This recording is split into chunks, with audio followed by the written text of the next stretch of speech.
Hello comic fans, here's Earl Grey. There was this big Moebius exhibition in a little town, German town called Brühl, in the Max Ernst Museum, to be precise, devoted to the great surrealist Max Ernst, which makes a lot of sense. I was there before, but unfortunately, right now where we're living, this was way too far away to get there. It's easier for me right now to go to Copenhagen or London, but not to Brühl, especially since we don't have a car anymore.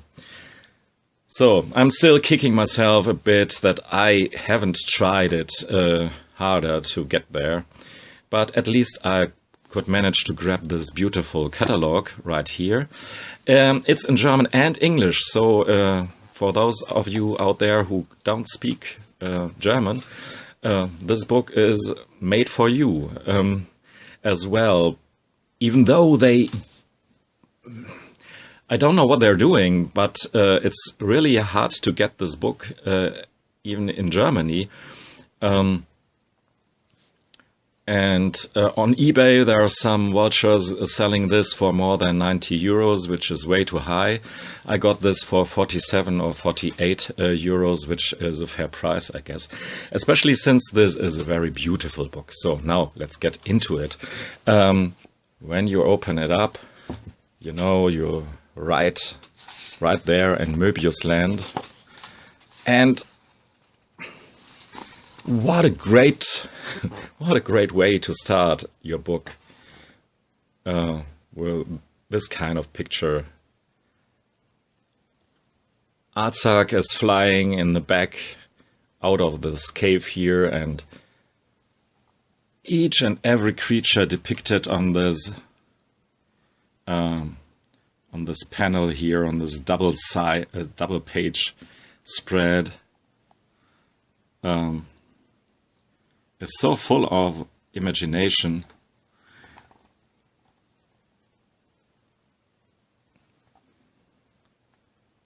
I mean, if I look at some of these square centimeters here, I would say this could have been only made by Jeff Darrow. And of course, like Moebius, from Moebius as well.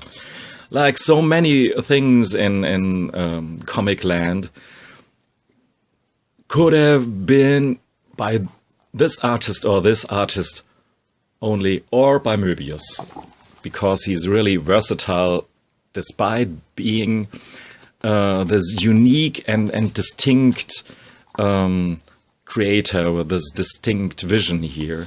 This is just an excerpt of some other panel.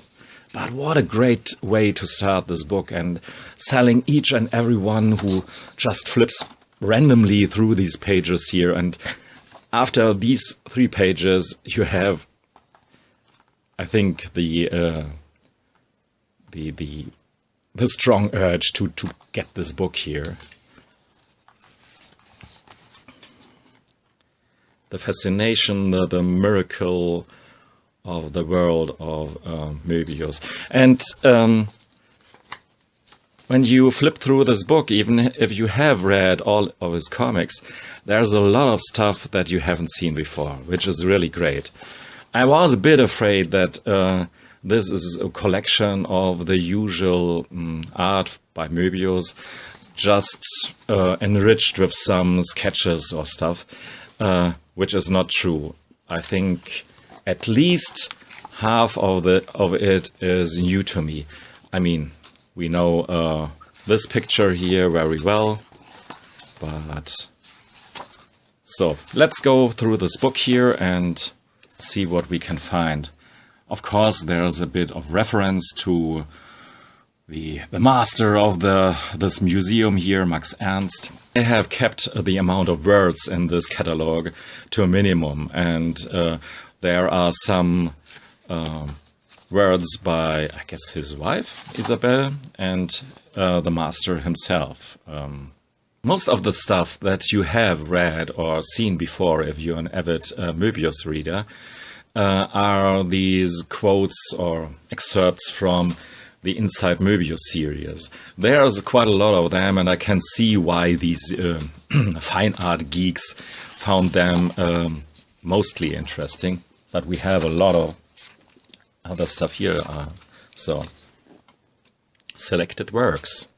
Here's a great quote from Moebius as some kind of introduction into this art section of the book here. All about into the unknown. Well said.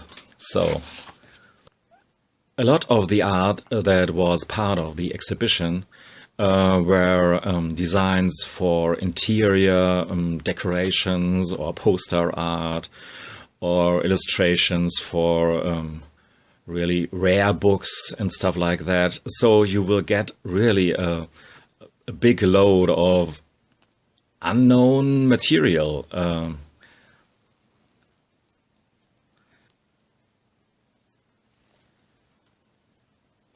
And it's a big variety of line work and full-on paintings.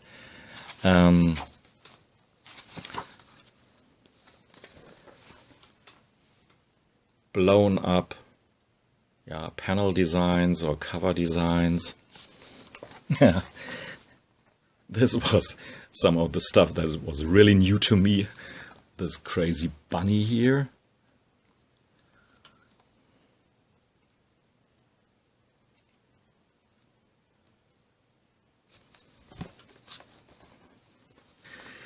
And if you're only halfway familiar with the works of Max Ernst, you will see how good of a match Moebius is actually for a museum devoted to Max Ernst.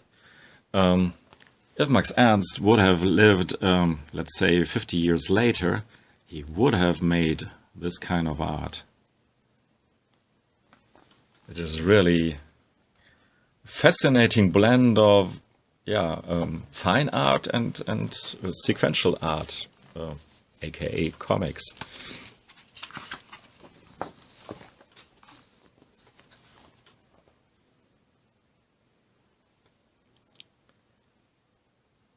So, let's look at these 2 pages and just be silent for 10 seconds.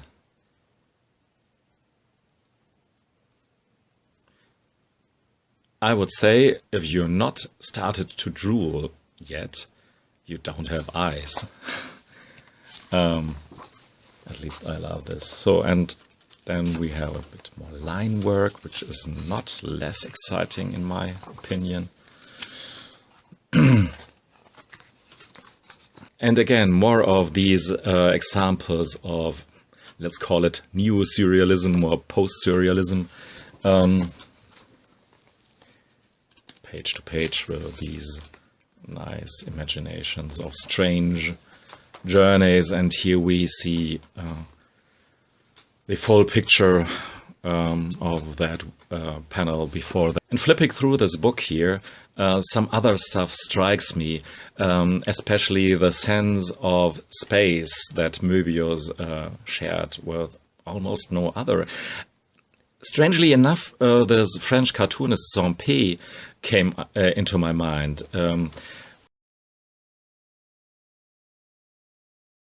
Who a big theme of his is obviously melancholy and the loneliness of people, and a bit depressive in a way, while Moebius is of course all for the open spaces as a chance for adventures of the mind and of excitement. I guess these are designs for interior decorations as well. So imagine if you're in a big assembly hall or whatever and have these pictures blown up until this up to the ceiling around you. Must be incredible. I don't know if they are were ever fully realized. But damn, I would like to have seen this in the museum. The chance is gone now. So much of these illustrations are just material to frame and put them on your wall. It's incredible.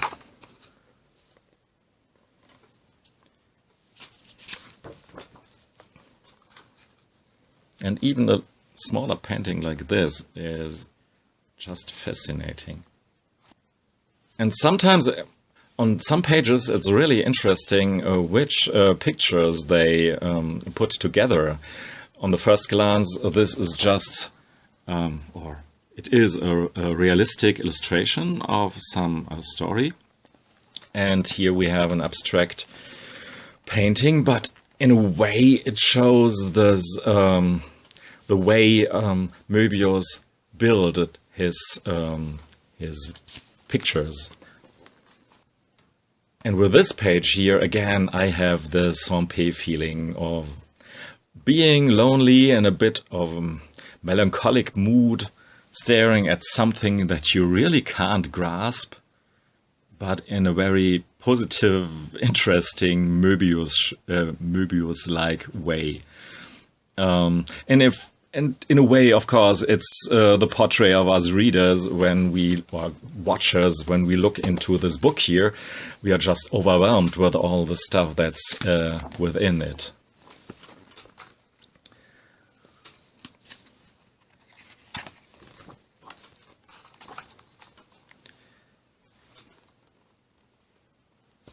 Oh, here's a great black and white drawing of the Star Watcher character. I really love this lizard underneath the bench. As you can see, that Moebius wasn't only the guy for the very clean lines and the huge spaces, but he could crosshatch a sheet of paper until there's no white anymore, almost no white.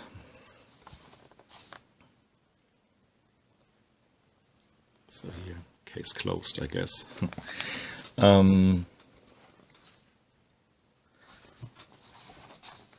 A portfolio devoted to Jimi Hendrix.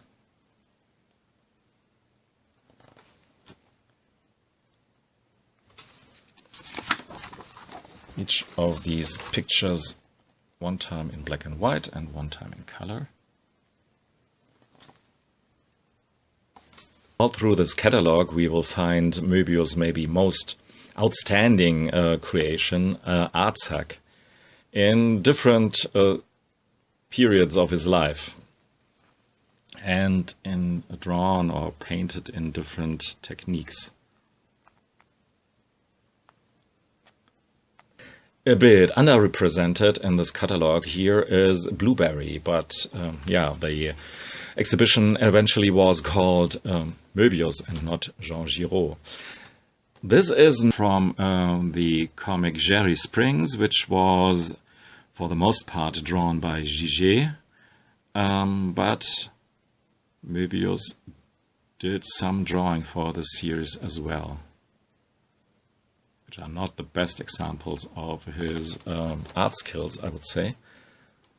And here we have a great juxtaposition, or however you would call this, of the three main identities of Moebius. I mean, he was the guy with 1,000 identities, but of course here Jean himself, or Moebius, and Blueberry and Artsack together.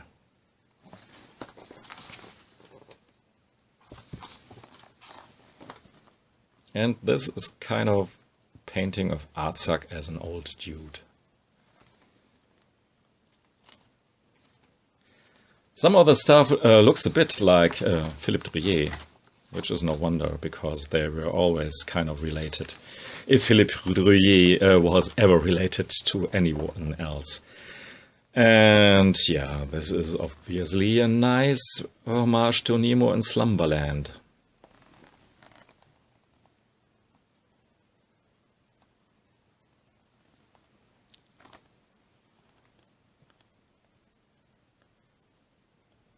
Showcasing, if not something else, what a great craftsman, what a great skills he just had. This is just so masterfully done, even if you think that this picture is maybe a bit, let's say, kitschy or something like that, but you really have to appreciate the perfection of this picture.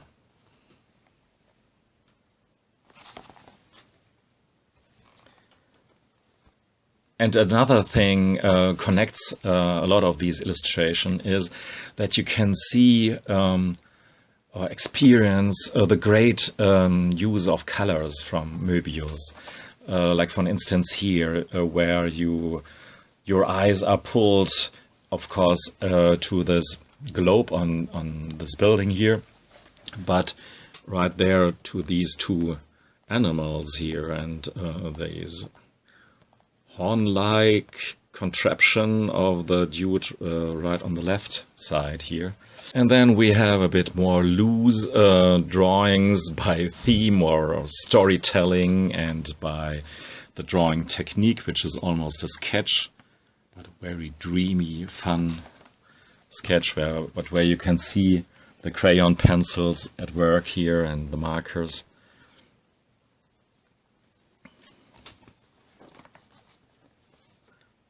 Vinny seems to hold some fascination for Moebius here.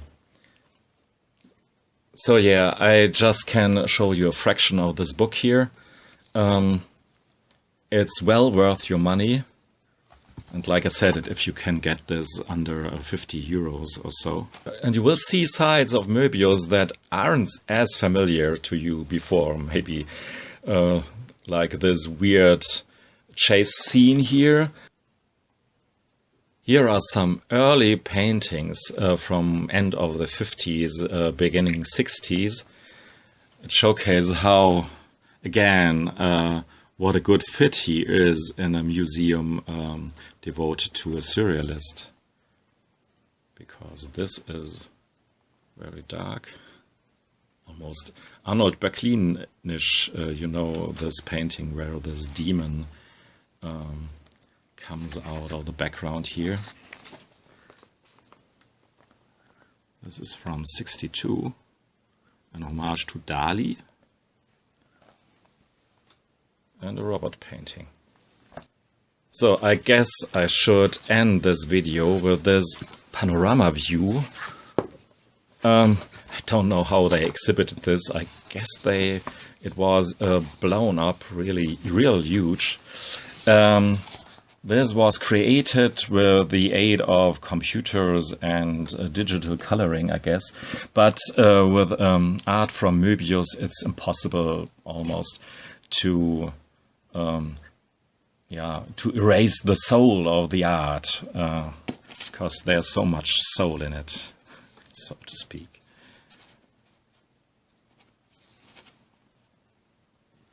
What a great mind he was, and what a loss to, not to comics world, but to the art world.